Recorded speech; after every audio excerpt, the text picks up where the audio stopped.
BJP SIR এর নামে পশ্চিমবঙ্গ দখল করতে চায়, এটা বিহারেও দখল করা তাদের উদ্দেশ্য ছিল। বিহারে প্রাথমিকভাবে এসআইআর এর নাম গেছিল 80 লাখ এবং অনেক ক্ষেত্রে সেখানে বিরোধী দলেরা বিশেষ আরজেডি, কংগ্রেস এরা যে লড়াই করেছিল সেই লড়াইয়ে নির্বাচন কমিশন কিছু বাধ্য হয়ে রাহুল গান্ধী এবং সমাজকর্মীরা লড়াই করার ফলে বিভিন্ন গণসংগঠন সেখান থেকে 80 থেকে নেমে এসে 20 লাখ, সেই 20 লাখেরও 4 লাখ মুসলমান গেছে, 16 লাখ হিন্দু আছে। সেটা হচ্ছে এই শুভেন্দু অধিকারী বিজেপি পার্টিরা প্রচার করছে না, বলছে না।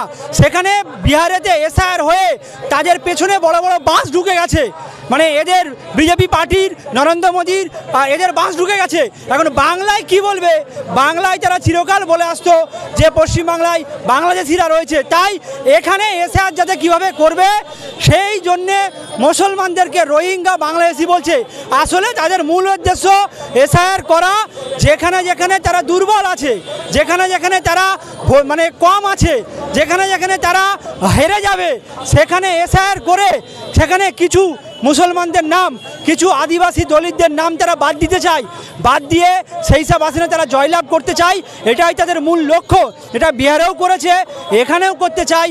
যেসব জায়গায় তারা হারবে শিওর, সেখান থেকে 50,000 1 লাখ মানুষের নাম বাদ দিতে চায়, বাদ দিয়ে তারা সেখানে কি করবে?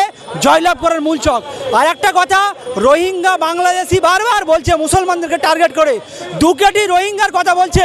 শুভেন্দু অধিকারী যদি ন্যূনতম শিক্ষা থাকে, যদি ন্যূনতম জ্ঞান থাকে, যদি তার বাবা এ অধিকারী সে যদি ন্যূনতম থেকে স্কুলে পড়িয়ে থাকে, শুভেন্দু অধিকারীকে তার বাবা যিনি এমপি ছিলেন তিনি যদি ন্যূনতম স্কুল কলেজে পড়িয়ে থাকে, তিনি জানবেন ভারত সরকারে মাত্র 40,000 হচ্ছে রোহিঙ্গারা এসেছিল, তারা আজকে 2 কোটি কী করে হয়ে গেল? তাহলে শুভেন্দু অধিকারী মিথ্যে কথা বলছে। এবং শুভেন্দু অধিকারী যে হিন্দুদের নিয়ে খেলা করছে তার মূল উদাহরণ হচ্ছে এই এসআইআরে মাতুয়াদের নাম, আরও যারা হিন্দুরা বিভিন্ন কারণে বাংলাদেশ থেকে চলেছে তাদের নাম বাদ যাবে, সেই বাদ যাওয়াকে লুকোতে মুসলমান রোহিঙ্গাদের কথা বলছে। আমি বিহারের কথাও বলেছি, আর আসামের কথা বলবো। আসামে এনআরসি করেছে, এনআরসিতে কাদের নাম বাদ গেছে? প্রায় 19 লাখের মধ্যে 13 লাখ হিন্দুদের নাম বাদ গেছে। আসামেতে কি ছিল? আসামে আসামিয়া ভাষী বাংলা ভাষীর লড়াই ছিল। আর এখানে যে কথাটা তুলছে তাহলে এখানে প্রচুর লোক বাদ যাবে। যদি 1 লাখ বাদ যায় তাতে 95,000 হিন্দু ভাইয়ের নাম বাদ যাবে, যারা বিভিন্ন কারণে সে ধর্মীয় অত্যাচার হোক, সুযোগ সুবিধার জন্য এপারে চলে এসছে এবং তারা ভোটার দেয়, চাকরি বাকরি করে, সব কিছু করে, তারপরেও কি করছে?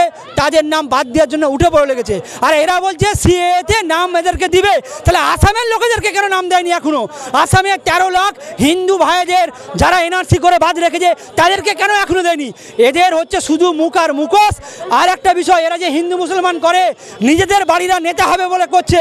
শুভেন্দু অধিকারী বলছি, উনি যদি বলছে আমি হিন্দুদের বাঁচাতে নেতা হয়েছি, তাহলে উনি বলে দেখ বিজেপি ক্ষমতা এলে আমি মুখ্যমন্ত্রী হব না। বিজেপি ক্ষমতা এলে যেমন করে হিন্দুদের নিয়ে লড়াই করছি, নেতা থেকে আমি সাধু বাবা হয়ে গেছি, সেই রকম আমি সাধু বাবাই থাকবো, হিন্দুদের বাঁচাবো। আমি কোনো পদ নেব না, আমি মুখ্যমন্ত্রী হব না, আমি স্বরাষ্ট্রমন্ত্রী হব না। তাহলেই বলবো সত্যিকারী, নাহলে ভণ্ড প্রতারক। আর হিন্দুদেরকে শেষ করছে এরা কীভাবে? এই কালী মূর্তিকে ভেঙেছে, বলে জেহাদিরা ভেঙেছে। হিন্দু মুসলমানে লড়াই করে দেওয়ার জন্য, দাঙ্গা করে দেওয়ার জন্য শুভেন্দুর লোকেরা ওখানে পৌঁছে গিয়েছিল, অবরোধ করতে শুরু করেছিল, মুসলিম এলাকায় অ্যাটাক করার পরিকল্পনা করেছে। যেখানে বিজেপি আর শুভেন্দু কি বলছে? জিহাদিরা করেছে। কাকে দেখলাম? নারায়ণ হালদারকে দেখলাম। তো এখানে হিন্দুদেরকে ওরা দাঙ্গা করতে নামাতে যাচ্ছে, হিন্দুদেরকে ওরা হিন্দুদের ক্ষতি করতে ডাকছে, নিজেরা নেতা হবে এদের মূল লক্ষ্য। আর এসআইআর এর মূল লক্ষ্য এটা হচ্ছে কি? যেখানে ওদের সংখ্যা কম আছে সেখানে নাম বাদ দিয়ে ভোটে জেতা। আর একটা লক্ষ্য হচ্ছে এদের কি? যে এরা এসআইআর এর নামে যে বলছে 2002 হয়েছিল, এখন সেটা একই না, তখন এসআর হয়েছিল। তার মূল ছিল কি? যেখানে ক্যান্ডিডেটকে ফর্ম ফিল আপ করতে হয়নি, এখানে ক্যান্ডিডেটকে ফর্ম ফিল আপ করতে হবে। সেখানে একটা উদাহরণ কি ছিল? তুমি ভারতীয় নাগরিক কিনা টিক মার্ক করতে হতো না, সেই পয়েন্ট ছিল না। এখন পরিষ্কার বলছে তুমি ভারতীয় নাগরিক কিনা সেই টিক মার্ক বিএলওরা করবে। বুঝতে পারছেন এটা এসআইআর না এটা নাগরিকত্ব যাচাই করছে, যেটা নির্বাচন কমিশন করতে পারে না। মুখ আর মুখোশ করাচ্ছে। শুভেন্দুদের বিরুদ্ধে উঠে পড়ে লাগুন, ভণ্ড মুখোশধারীদের বিরুদ্ধে উঠে পড়ে লড়াই করুন আপনারা।